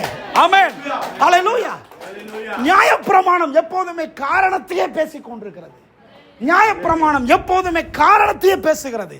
இதுக்கு இதான் காரணம், அதுக்கு அதான் காரணம். இன்னைக்கு பாஸ்டர் கையில் பைபிளை கொடுத்தீங்கன்னா பாஸ்டர் பேசுறதெல்லாம் உங்க வாழ்க்கைக்கு அதான் பிரதர் காரணம். ஹலோ, ஏற்கனவே விளைவில் வாழ்ந்துகிட்டு இருக்கிறேன், ஆமாவா இல்லையா? காரணம் வந்து எப்படி எனக்கு இப்போ தெரியுது? விளைவு அனுபவிக்கிறதுனால தான் ஏதோ ஒரு காரணம்னு தெரியுது, ஆமாவா இல்லையா? நான் இங்கே வந்ததே ஒரு விளைவு நிமித்தம் வந்திருக்கிறேன். ஆண்டவர் சொல்றாரு, எவ்வளவு பெரிய காரணங்களை நீங்கள் சுமந்து கொண்டிருந்தாலும் பிரச்சனை இல்லை, எவ்வளவு பெரிய விளைவுகளை நீங்கள் சுமந்து கொண்டிருந்தாலும் பிரச்சனை இல்லை. we can made a solution. சொல்லுங்க சொல்யூஷன், சத்தமா சொல்லுங்க சொல்யூஷன், சொல்லுங்க தீர்வு, சொல்லுங்க பதில். பைபிளை கையில உயர்த்தி சொல்லுங்க, இந்த புஸ்தகம் பதிலின் புஸ்தகம், இந்த புஸ்தகம் தீர்வின் புஸ்தகம், இந்த புஸ்தகம் பரிகாரத்தின் புஸ்தகம். ஷாகாபா லாபா ரபோ, ஹல்லேலூயா. எவ்வளவு பெரிய பிரச்சனை, எவ்வளவு பெரிய காரணத்தோட இந்த புத்தகத்தை போனீங்கன்னா ஆன்சர் சொல்லும் இந்த புக்கு. ஹல்லேலூயா. இயேசு சொல்யூஷனா வந்தார். இயேசு ரீசனை பேச வரல. நீங்க வேணா சொல்லலாம், 1008 ரீசனை சொல்லலாம். ஆண்டவரே, இந்த ரீசன் தான் ஆண்டவரே, என் மனைவி இறந்து போனால், ஆண்டவரே என்னுடைய குடும்பம் சரியில்லை, ஆண்டவரே என் சூழ்நிலை. ஹலோ, ரீசனை பேசுறது நிறுத்து, சொல்யூஷனை பேச ஆரம்பி. ஆமென். சொல்யூஷன், சொல்லுங்க சொல்யூஷன். ஹல்லேலூயா. அப்ப இந்த ரீசனை பேச எங்க கத்துக்கிட்டோம் தெரியுமா? மதம் எப்போதுமே நம்மளை ரீசனை பேசவே தூண்டி விடுது. ரிலிஜன் எப்பவுமே ரீசனை பேசுது. என்ன ரீசன்? ஆண்டவர் கேட்டார் ரீசன் என்னன்னு. ஏவாள் என்ன ரீசன்? ஆதாம் என்ன ரீசன்? ஏவாள் என்ன ரீசன்? சாத்தான் கிட்ட வந்து என்ன ரீசன்லாம் கேட்கல, போடு ஒரே போடு. ஆமாடா இல்லையா? சொல்லுங்க சொல்யூஷன், சொல்லுங்க சொல்யூஷன். ஓ ஜீசஸ், இன்னைக்கு சிலரோட கர்த்தர் பேசுகிறார். உங்கள் வாழ்க்கையில் 1008 ரீசனோட வந்திருக்கலாம். கர்த்தர் இந்த ரீசன் மூட்டையெல்லாம் ஓரத்தில் வச்சுட்டு சொல்யூஷன், இந்த புக் எடுத்துங்க கையில். சொல்யூஷன், இயேசு சொல்யூஷன், இயேசு தீர்வு. அதனால தான் பாருங்க, பாக்கெட்டில் காசு இல்லாமல், பர்ஸில் காசு இல்லாமல், அன்னைக்கு ஒரு பரோட்டா வாங்கி சாப்பிட ஆசைப்படுவோம், 15 ரூபா காசு இல்லாமல் தெருவா சொல்யூஷனை பேசிக்கிட்டே தெரிஞ்ச. சொல்யூஷனை பேசினேன், தெருவா பிரசங்கம் பண்ணேன், தெருவா பட்டாபிராம் தெரு, அத்தனை தெருவிலையும் கால் பட்டுச்சு, அத்தனை இடங்களையும் கர்த்தருடைய வார்த்தையை பதிலை பேசினேன். இன்னைக்கு அத்தனை கோடீஸ்வரர்களும் ஏறிட்டு பார்க்கிற மாதிரி கர்த்தர் நோக்கத்தை நிறைவேற்றிக்கொண்டார். ஹல்லேலூயா. நீங்க என்ன ஜாதியில பிறந்தீங்க, என்ன நேரத்துல பிறந்தீங்க, என்ன பின்னணியில் இருக்கிறீங்க, யார் நீங்க, மேட்டரே கிடையாது. You have to understand your vision, you have to understand your purpose, you have to understand the will of God about your personal life. உங்கள் தனிப்பட்ட வாழ்க்கை குறித்த கடவுளுடைய நோக்கத்தை நீங்கள் கவனிக்க வேண்டும். அதுல அந்த சித்தத்துல கொஞ்சம் கவனத்தை செலுத்த வேண்டும். கெத்செமனே தோட்டத்துக்கு வாங்க. இவ்வளவு காரியங்களை தாண்டி இயேசுவை கர்த்தர் பிறப்பிக்கிறார். இயேசுடைய பிளட் ரொம்ப வித்தியாசமான பிளட், இந்த ஊர் உலகத்திலே கிடைக்காத ஒரு பிளட் இல்லையா? ஆமென். என்று சொன்னா, ஒரு ஆணும் பெண்ணும் இணைந்து இயேசுவை பிறப்பிக்கல, பரிசுத்த ஆவியினால் தேவனை உண்டாக்கினார். ஓ லார்ட், ஹல்லேலூயா. தலையில கை வச்சு சொல்லுங்க, நான் சொல்லுங்க, என் பிறப்பு, சொல்லுங்க என் பிறப்பு வம்சாவளியில ஆதாம் வழியில இருக்கலாம், ஆனால் கிறிஸ்துவுக்குள் நான் வேற ரகமானவனாயிருக்கிறேன், தேவ ரகமானவனாயிருக்கிறேன். யோவான் 1:12 சொல்லுது, அவருடைய நாமத்தின் மேல் விசுவாசம் உள்ளவர்களாய் அவரை ஏற்றுக்கொண்டவர்கள் எத்தனை பேர்களோ அத்தனை பேர்களும் மாம்சத்தினாலாவது புருஷனுடைய சித்தத்தினாலாவது பிறவாமல் தேவனாலேயே பிறந்தவர்கள். தேவனாலேயே பிறந்தவர்கள். சொல்லுங்க, தலையை கை சொல்லுங்க, நான் தேவனாலே பிறந்தவன், நான் வேற ரகம். சொல்லுங்க, நான் தேவ ரகமானவன். சொல்லுங்க, நான் விசித்திரமானவன். நான் உங்களை பற்றி சொல்றேன். நீங்கள் தேவனுக்கு தேவை என்று பார்க்கிறார், உங்களுடைய வாழ்க்கை தேவனுக்கு தேவை என்று பார்க்கிறார். ஊர் உலகம் சொல்லலாம், இந்த ஆள் ஏன் தான் உயிரோடு இருக்கான்னு. நான் சொல்றேன், கர்த்தர் உயிரோட ஏன் இருக்கிறான்னு பேசுறவங்க முன்னாலே உங்களை வாழ வைப்பார். ஏன்னா நீங்கள் அவர்களுக்கு தேவைப்படல, தேவனுக்கு தேவைப்படுகிறீர்கள். God need you, God need your life. தேவனுக்கு உங்கள் வாழ்க்கை தேவை, தேவனுக்கு உங்களை பற்றிய சித்தம் தேவை. எத்தனை பேர் ஆமென் சொல்றீங்க? ஓ ரிகாபா சந்தா ரபோ. இயேசுடைய வாழ்க்கை குறித்து கடவுளுக்கு பெரிய சித்தம் இருந்தது. கிறிஸ்துவுக்குள் உங்களை என்னை இணைச்சிருக்கிறாரு. நீங்கள் நானும் பிறக்கிறதுக்கு முன்னாலே கிறிஸ்து பிறந்துட்டாரு. நீங்கள் நான் ஏற்றுக்கொள்வோமான்னு கூட அவருக்கு தெரியாது. ஆமாவா இல்லையா? நம்மகிட்ட கேட்டாரா, எப்பா கிறிஸ்துவ பிறப்பிக்கிறதுனா நீங்கள் எல்லாம் ஏற்றுக்குவீங்களா? அப்பெல்லாம் கேட்டெல்லாம் பிறப்பிக்கல. கிமு கிபி என்கிற வரலாறு நமக்கு முன்னமே பிரிந்திருக்கிறது. எத்தனை பேர் ஆமென் சொல்றீங்க? ஹல்லேலூயா. ஒவ்வொரு மனுஷனுடைய வாழ்க்கையிலும் கிமு கிபி இருக்கிறது. கிறிஸ்துவுக்கு முன் என்னுடைய வாழ்க்கை, கிறிஸ்துவுக்கு பின் என்னுடைய வாழ்க்கை. இப்போ நான் ஏதோ ஒன்று பண்ணி கிறிஸ்துவுக்குள் வர வேண்டிய அவசியம் இல்லை. எனக்காக பிதாவாகிய தேவன் ஏற்கனவே தீர்மானித்தார். கிறிஸ்துவை அனுப்பினார், எல்லாவற்றையும் செய்து முடித்து விட்டார். இப்போ நான் ஜஸ்ட் விசுவாசிக்கிறேன், ரட்சிக்கப்படுகிறேன், நீதிமானாகிறேன், தேவனுடைய பிள்ளையாகிறேன், பாவத்திலிருந்து விடுதலையாகிறேன். கடவுளுடைய நோக்கத்தை நிறைவேற்றும்படி மீண்டும் இந்த பூமியில் வைக்கப்பட்டிருக்கிறேன். ஹல்லேலூயா, ஹல்லேலூயா. கடவுளுடைய சித்தத்தை அறிகிற அறிவு உங்களுடைய வாழ்க்கையில தேவை. ஆமென், ஹல்லேலூயா, ஹல்லேலூயா. கெத்செமனே தோட்டத்தில் என்ன நடந்துச்சு? டக்குன்னு பேசிட்டு முடிச்சிடலாம், நேரம் முடியுது. கெத்செமனே தோட்டத்தில் என்ன நடந்துச்சு? எல்லாம் இந்த 3 பேர் போயிருக்காங்க கூட, இயேசுவோடு கூட 3 பேர் போயிருக்கிறாங்க. ஆமாவா இல்லையா? யாக்கோபு, யோவான், பேதுரு 3 பேரும் போயிருக்கிறாங்க. என்ன நடந்துச்சு? போனா போய் தூங்குறாங்க. ஏசு சொன்னார், எப்பா சோதனைக்கு உட்படாமல் தயவுசெய்து எல்லாரும் என்ன செய்யுங்க, எனக்காக 1 மணி நேரமாவது நீங்கள் விழித்திருந்து ஜெபம் பண்ணுங்கன்றாங்க. ஆமாவா இல்லையா? ஆமென். அங்கே இயேசு வியாகுலப்படுகிறார். இன்னைக்கு நாம் ரொம்ப சந்தோஷமாக பேசிகிட்டு இருக்கிறோம். அன்னைக்கு அவருக்கு முன்பாக வைக்கப்பட்டிருக்கிற அந்த மரணத்தை பார்த்து வியாகுலப்படுகிறார். வசனம் சொல்லுது, நான் நிறைய அந்த ஹிஸ்டரி எல்லாம் எடுத்துகிட்டு வந்திருக்கிறேன். இந்த ரத்தம் எப்படி வேர்வை ரத்த துளிகளாக எப்படி விழ முடியுன்றதுக்கு மெடிக்கல் சயின்ஸ் சொல்லுது. இந்த மரண வேதனை, இந்த பயம் இருக்குது பாருங்க, உச்சகட்ட பயம்.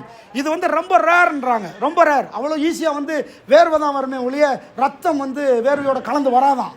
யாருக்கு வரும்னா இந்த கொலை தண்டனைக்கு விதிக்கப்பட்டிருக்கிறாங்க பாருங்க.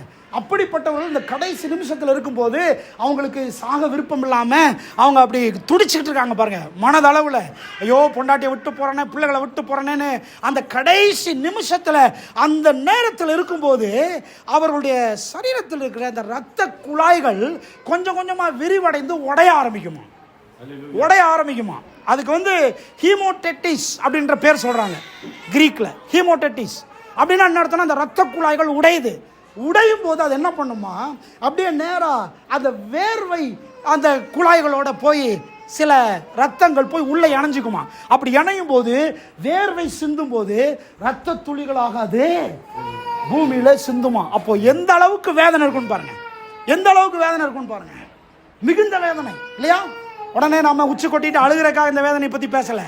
அவ்வளோ வேதனையை சந்தித்தார். இவங்கெல்லாம் நினைச்சிட்டு இருக்காங்க, தூங்கிட்டு இருக்கிறாங்க. நான் சொல்லுகிறேன், உங்களை பார்த்து ஒரே ஒரு காரியத்தை சொல்லி என்கரேஜ் பண்ண விரும்புகிறேன். எப்போ உங்களுடைய வாழ்க்கையினுடைய சித்தத்தை, நோக்கத்தை நீங்கள் அறிந்து கொண்டீர்களோ அப்பொழுது உங்களுக்கு வியாகுலம், வேதனை, பயம், அச்சம் இதெல்லாம் பெருசாக தெரியாது. அது பெருசாக தெரியாது.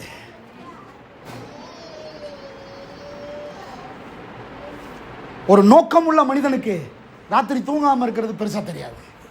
ஆமாவா இல்லையா? போருக்கு போற மனிதனுக்கு முள்ளு குத்துவது பெருசா தெரியாது. எத்தனை பேர் ஆமென் சொல்றீங்க? ஹல்லேலூயா. தீர்க்கதரிசனமா சொன்ன ஒரு பிரின்சிபல், உங்களுக்கு எது பெரிதாய் தெரிகிறதோ அப்படி என்றால் நீங்கள் இன்னும் உங்கள் வாழ்க்கையினுடைய நோக்கத்தை, சித்தத்தை சரியாய் அறிந்து கொள்ளவில்லை என்று அர்த்தம். ஹல்லேலூயா. வியாதி பெருசா தெரியுதா? வேதனை பெருசா தெரியுதா? வியாகுலம் பெருசா தெரியுதா? பற்றாக்குறை பெருசா தெரியுதா? ஹலோ, உங்கள் வாழ்க்கையின் நோக்கத்திற்கு முன்பாக இவைகள் எல்லாம் ஒன்றுமே இல்லை. ஹல்லேலூயா. ஒரு எக்ஸாம்பிள் சொல்ல விரும்புகிறேன். கான்ஃபரன்ஸ், நிறைய கான்ஃபரன்ஸ் நடத்தி இருக்கிறோம். அதில் ஒரு கான்ஃபரன்ஸ் நான் ஆண்ட்ரோட்ட சொன்னேன். ஒரு கான்ஃபரன்ஸு, அந்த நேரத்துக்கு எங்களுக்கு பணம் இல்லை. கான்ஃபரன்ஸ்னா 50,000, 60,000, 70,000 செலவாகும். ₹1 கூட சோத்துக்கு வழி இல்லாமல் வந்தாள். எதுக்கு இதை சொல்கிறேன்னா, இப்படி அடிக்கடி சொன்னால் தான் நான் யாருன்றது தெரியும். சாப்பாட்டுக்கு வழி இல்லாமல் வந்தாள். 2011 கான்ஃபரன்ஸ் ஆரம்பிக்கிறோம். 40 கான்ஃபரன்ஸுக்கு நடத்தியிருக்கிறோம். ஒரு ஐடியா கான்ஃபரன்ஸ், ஐடியா விஷனான்னு தெரியல, த பவர் ஆஃப் விஷன் நினைக்கிறேன். அந்த கான்ஃபரன்ஸு ₹1 கூட கையில் காசு இல்லை. அப்போ நான் மாநகர பைபிள் காலேஜில் டீனாக இருக்கிறேன். அப்போது சரியான மழை. கான்ஃபரன்ஸு எல்லாம் பிளான் பண்ணியாச்சு. நான் என்ன பண்ணுவேன்னா, கான்ஃபரன்ஸ்னாலே என் ஒய்ஃபு பக்கா டிசைனர், ஃபோட்டோஷாப் நல்லா ஒர்க் பண்ணுவாங்க. அவங்க செல்ஃப் லேர்னிங் தான். உடனே நாங்கள் என்ன பண்ணுவோம், ஒரு நோட்டீஸை டிசைன் பண்ணிடுவோம். பக்கா டிசைன் பண்ணிடுவோம். பார்த்தீங்கன்னா அந்த நோட்டீஸை பார்த்தீங்கன்னா இந்த ஆள் பெரிய கோடீஸ்வரன் நினைப்பீங்க. அப்படி ஒரு டிசைன் பண்ணிடுவோம். டிசைன் பண்ணிவிட்டு ஒவ்வொருத்தருக்கா நோட்டீஸ் கொடுக்க ஆரம்பிப்போம். அந்த டைமில் கரெக்டாக மண்டபத்துக்கு மினிஹாலில் நடத்துவோம். மினிஹாலுக்கு அட்வான்ஸ் கொடுக்கல, சாப்பாட்டுக்கு பணம் கொடுக்கல, ஒன்றுமே பண்ணல. கான்ஃபரன்ஸ்னால் நான் தான் கெஸ்ட் ஸ்பீக்கரு. ஒர்ஷிப் பண்ணுறதுக்கு மட்டும் ஆளை கூப்பிடுவேன். ஏன்னா எனக்கு தானே நான் தானே கன்சீவ் ஆகிருக்கிறேன். நான் கன்சீவ் ஆனதை சாலமன் ஐயா டெலிவரி பண்ண முடியாது. எத்தனை பேர் ஆமேன்னு சொல்கிறீங்க? சிரிக்கவும் மாட்டேன்றீங்க, அழவும் மாட்டேன்றீங்க. ஒரு ஆமேன்னு சொல்லுங்க. ஆமேன். அப்போ நான் தான் டெலிவரி பண்ணணும். அதனால அந்த பசி, அந்த வேர்வை, அந்த தாகம், எப்படா கான்ஃபரன்ஸ் வரும்.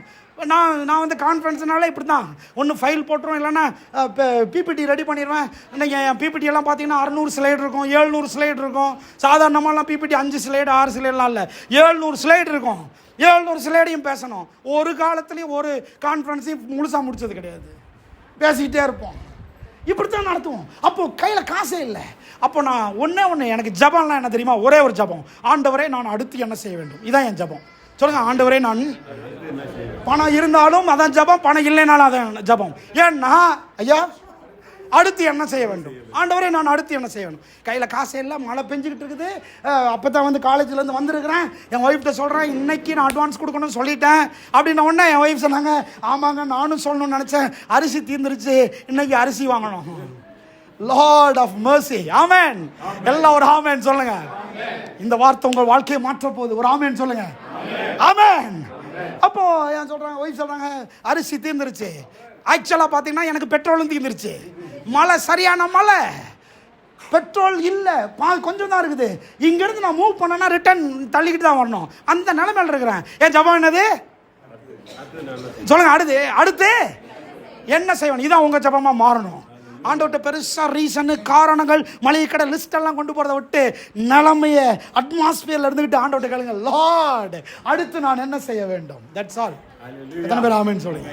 ஆண்டவர்கிட்ட கேட்குற அடுத்து என்ன செய்ய வேண்டும். உடனே ஆண்டவர் சொன்னாரு, அடுத்து நீ என்ன செய்வ கேட்டாரோ, அடுத்து நீ என்ன செய்வ. அப்போ எனக்கு ஒன்று புரிஞ்சது, ஆண்டவர் எப்போதுமே ரொட்டீனா நம்ம எப்படி என்ன செய்கிறோமோ அதன் வழியிலேயே நம்மை ஆசீர்வதிக்கிறது. ஹல்லேலூயா. உங்களுக்கு போய் சொன்னோம் பாருங்க, நல்லா நான் கையை தட்டுங்க. ஆமென். ஆண்டவருக்கு நான் அடுத்து என்ன செய்வேன்னு அவருக்கு நல்லா தெரியும். சொல்லுங்க, அவருக்கு நல்லா தெரியும். ஆனாலும் நான் கேட்கணும், ஆண்டவரே நான் அடுத்து என்ன செய்ய வேண்டும். அவர் சொன்ன, அடுத்து என்ன செய்வாய் மகனே. ஆண்டவர்கிட்ட சொன்ன, ஆண்டவரே நான் அடுத்து நோட்டீஸ் கொண்டு போய் கொடுப்பேன், கிளம்பு மகனேன்றாரு. போய் கொடு மகனே.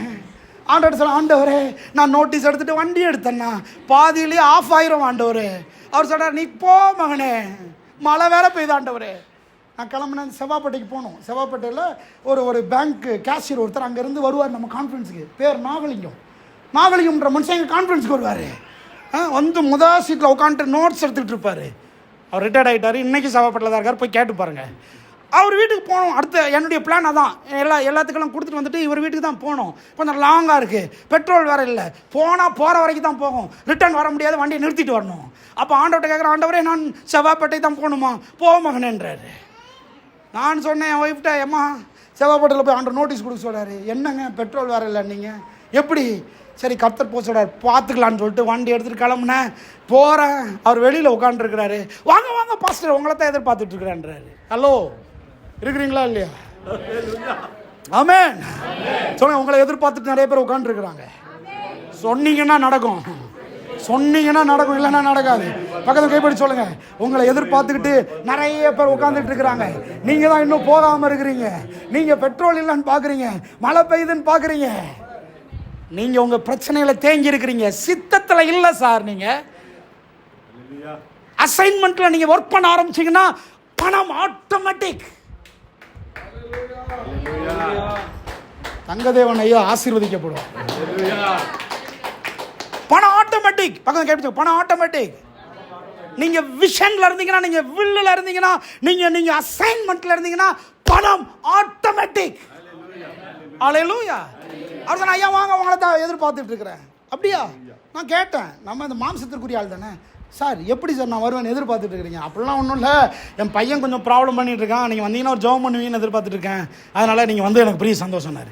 Sir right. உள்ளே போனேன், பேசினேன், நோட்டீஸ் கையில் கொடுத்தேன், ஜெபம் பண்ணேன். பேங்க் கேஷியர் மறந்துடுவாங்க, பேங்க் கேஷியர் அவர். அவன் ஜெபம் பண்ணி முடிச்சுட்டு கான்ஃபரன்ஸ் நோட்டீஸ் கொடுத்தோன்னே கண்டிப்பாக வந்துடுறேன் பாஸ்டர் அப்படின்னு சொல்லிட்டு ஜெபம் பண்ணி முடிச்சோன்னே கிளம்புனேன். அவர் சொன்னால் கொஞ்சம் வெயிட் பண்ணுங்கன்னாரு. உள்ளே போயிட்டு வந்தார், ஒரு நோட்டு கட்டு கொண்டு வந்து காணி கொடுத்தாரு.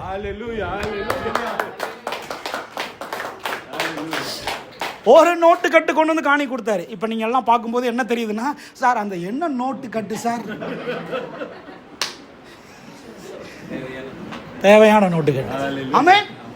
அதோடு முடிஞ்சிடல. ஜெபம் பண்ணி முடிச்ச நோட்டு கட்டு காணி கொடுத்தாரு, வாங்கினேன். இயேசுவின் நாமத்தினாலே. ஆண்டவரே, தம்பி அமைதலாரு, நான் சொல்றபடி செய். ஆமென். ஹல்லேலூயா. நமக்கு தான் எல்லாமே ஆச்சரியம், தேவனை ஆச்சரியப்படுத்த முடியாது. கை தட்டி சொல்லுங்க, தேவனை ஆச்சரியப்படுத்த முடியாது. தேவனை ஆச்சரியப்படுத்த முடியாது சார். ஆண்டவர் தான் நம்மை ஆச்சரியப்படுத்துகிறவர். ஹல்லேலூயா. யாருக்கு தெரியும், இன்னைக்கு நீங்க வீட்டுக்கு போகும்போது உங்கள் கடன் பிரச்சனைக்கு ஒரு தீர்வை கர்த்தர் வைத்திருக்கிறார். ஆமென். ஹல்லேலூயா. ஓ ஜீசஸ். உடனே அவர் சொன்னாரு, கிளம்பிடாதீங்க, என் சிஸ்டர் வீட்டுக்கு கூட்டு போறேன், அங்க ஒரு ஜெபம் பண்ணணும். நீங்க ரைட், அங்க போனேன், அங்க போய் ஜெபம் பண்ணேன். ஜெபம் பண்ணி முடிச்ச உடனே அங்க ஒரு நோட்டு கட்டு கர்த்தர் கொடுத்தார்.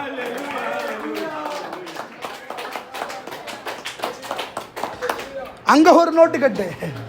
ஓ லார்ட், ஆண்டவர் எனக்கு ரொம்ப பிடிச்சிருக்கு. எத்தனை பேர் ஆமென் சொல்றீங்க? ஹல்லேலூயா. நான் ஒரு ரிலிஜியன் காடெல்லாம் ஆராதிக்கல, ஒரு பர்பஸ்ஃபுல் காட், ஒரு விஷன் காட், ஒரு வில் காடா நான் ஆராதிக்கிறேன். ஆமென். கெத்செமனே தோட்டத்தில் வியாகுலம் வந்த உடனே அங்கிருந்து அசைன்மெண்ட் ஃபுல்ஃபில் ஆக்குறதுக்காக என்ன நடந்துச்சு?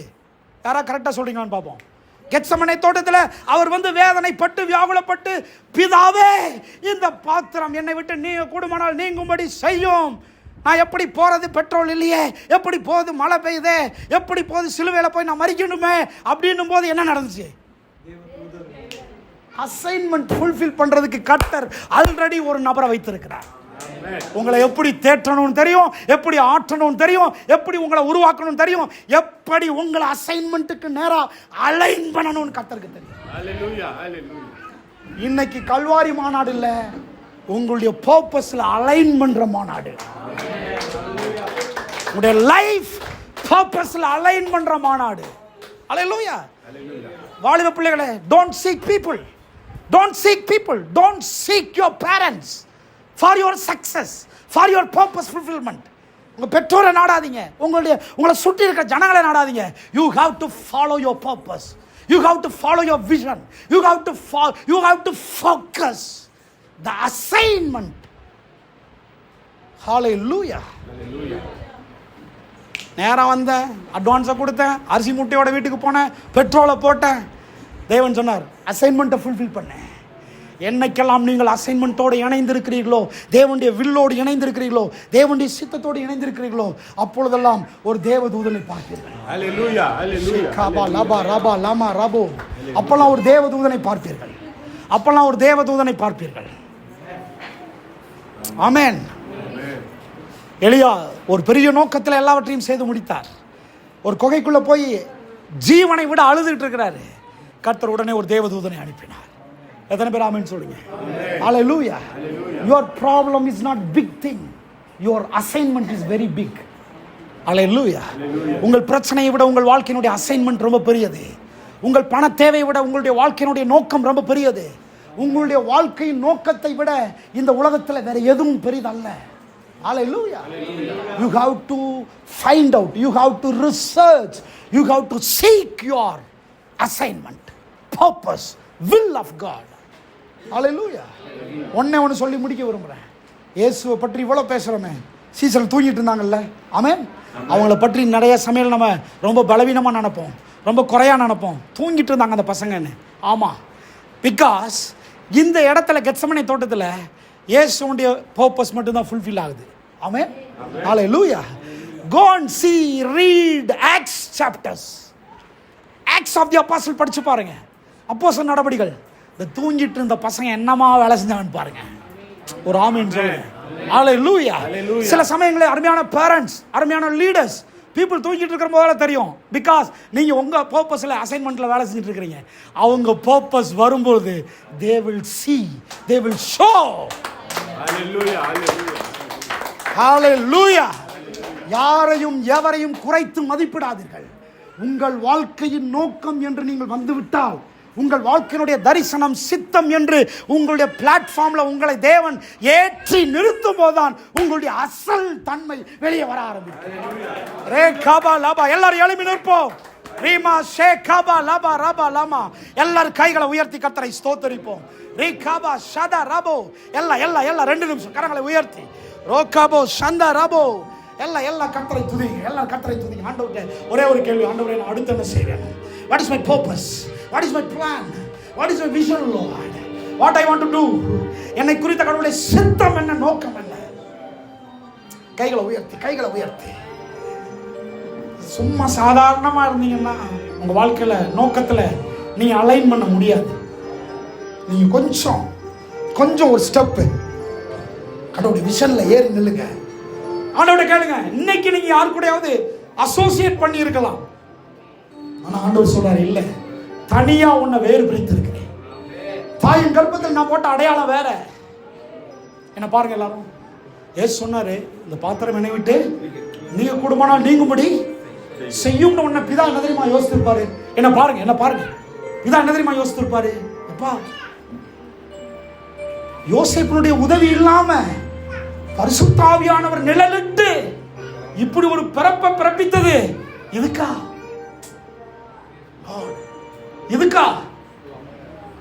இதுல இருந்து நீ எஸ்கேப் ஆகணும்னு நினைக்கிற? Chanceless. Sometimes you cannot escape, but you will fulfill something. சில நேரங்களில் நீங்க எஸ்கேப் ஆக முயற்சி எடுப்பீங்க. ஆனா ஆண்டவர் உங்களை வச்சு சில காரியங்களை ஃபுல்ஃபில் பண்ண பார்க்கிறார். நீங்க நினைப்பீங்க, என்னை விட்டு வேற யாருமே இல்லையா? எஸ், உன்னை விட்டா அந்த வேலையை செய்யறதுக்கு எனக்கு யாருமே கிடையாது. அப்படி உன்னை டிசைன் பண்ணியிருக்கிறேன். தாயின் கர்ப்பத்திலே அப்படி உன்னை டிசைன் பண்ணியிருக்கிறேன். ஒரே ஒரு சாட்சி சொல்றேன். நான் கோயில்பட்டியில பிறந்தாள். மதுரை பக்கத்தில் கோயில்பட்டியில பிறந்தாள். ஒரு கடைநிலை குடும்பத்தில் பிறந்தாள். ரொம்ப ஏழ்மையான குடும்பம். எங்க வீட்டில் 8 ஆம்பளை பசங்க, பொண்ணுங்களே கிடையாது. நான் 5வது பிறந்தவன். 2 பேர் இறந்துட்டாங்க. இப்போ 6 பேர் இருக்கிறோம். 6 பேர்ல 3 பேர் பாஸ்டரா இருக்கோம், 3 பேர் பிசினஸ் பண்றாங்க. என்னுடைய 6ஆம் கிளாஸ் வரைக்கும் அங்கே இருந்து 5ஆம் கிளாஸ் வரைக்கும். 6வதுலேருந்து கோயம்புத்தூர் வந்துட்டேன். கோயம்புத்தூரில் கொஞ்சம் வருஷம் இருந்து நான் ஊட்டியில் போய் படிக்க ஆரம்பித்தேன். எங்கள் பேரண்ட்ஸ் கோயம்புத்தூரில் இருந்தாங்க. ஒரு 20 வருஷம் கோயம்புத்தூரில் இருந்தாங்க. அப்புறம் கர்த்தர் என்ன படிப்புக்காக இங்கே சென்னை கொண்டு வந்தார். எதுக்கு சொல்ல வரேன்?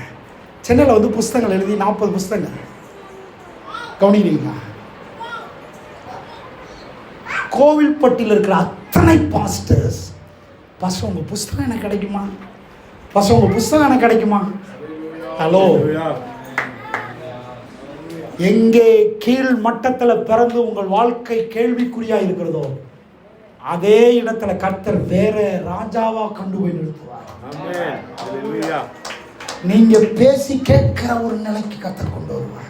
எத்தனை பேர் விசுவாசிக்கிறீங்க? எல்லா கைகளை உயர்த்தி கர்த்தரை ஸ்தோத்திரம் பண்ணுங்க. உங்கள் வாழ்க்கை நோக்கத்தை உயர்த்துங்கள். உங்கள் வாழ்க்கையின் சித்தம் நிறைவேற வேண்டும் என்று ஆண்டவர்கிட்ட கேளுங்க. Your life is very serious, brother. Your life is very serious. தேவனுடைய சித்தத்தை விட்டு ஒரு நிமிஷம் கூட நீங்க பிரிய முடியாது. நீங்க பிரிஞ்சீங்கன்னா அலைன்மெண்ட் கர்த்தர் கொண்டு வருவார். ஹalleluya, ஹalleluya, ஹalleluya. எல்லா கைகளை உயர்த்து.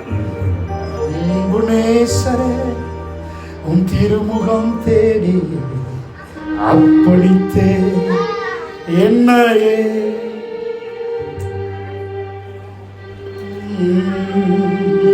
கைகளை உயர்த்தி எல்லாரும் உங்கள் வாழ்க்கையை அர்ப்பணிக்கிறீங்களா? 2 நிமிஷம் அர்ப்பணிக்கிறீங்களா? ஆண்டவரே, என் வாழ்க்கையை நான் அர்ப்பணிக்கிறேன். வாழ்க்கை அர்ப்பணிக்கிறேன்னா என்னது? ஒரு மதத்துக்கு அர்ப்பணிக்கல, என் வாழ்க்கை நோக்கத்துக்கு அர்ப்பணிக்கிறேன். அன்பு நேசரே, உன் திருமுகம் அர்ப்பணித்தே என்னையே. கைகளை உயர்த்தி ஆரா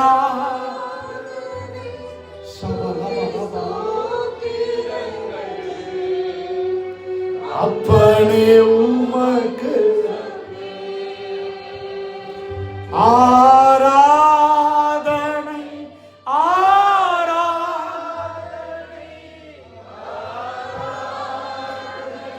சபலதரா ஆரா காபா லாபா லாபா லாபா.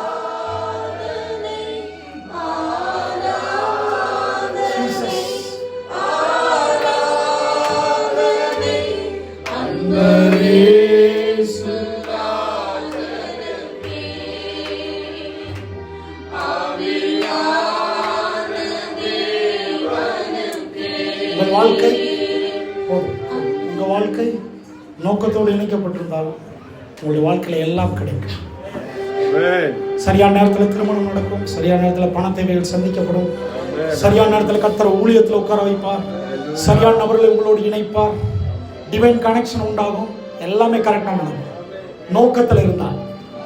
அதை தாண்டி நீங்க ஏதாவது பண்ணிட்டு இருந்தீங்கன்னா நீங்க கஷ்டப்பட்டு இருப்பீங்க. கர்த்தர் எல்லா தேவைகளையும் சந்தித்து வைத்திருப்பதை நீங்கள் பெறாமல் போய்விடுவீர்கள். அல்லேலூயா. ஆண்டவர் எங்க இருக்கிற ஒவ்வொருவரையும் ஆசீர்வதிக்கிறேன். உங்களுடைய வார்த்தை அவர்களுக்குள்ளே கிரியை செய்கிறார். பரிசுத்த ஆவியானவர் ஒவ்வொருடைய உள்ளங்களை மீண்டும் மீண்டும் பேசுகிறார். இயேசுவின் நாமத்தில் ஜெபிக்கிறோம் நல்ல பிதாவே. கைகளை தட்டி கர்த்தருடைய நாமத்தில் நல்ல கைகளை தட்டுவோம். நல்ல உற்சாகம். ஹalleluya. சத்தத்தை உயர்த்தி சொல்லுமா.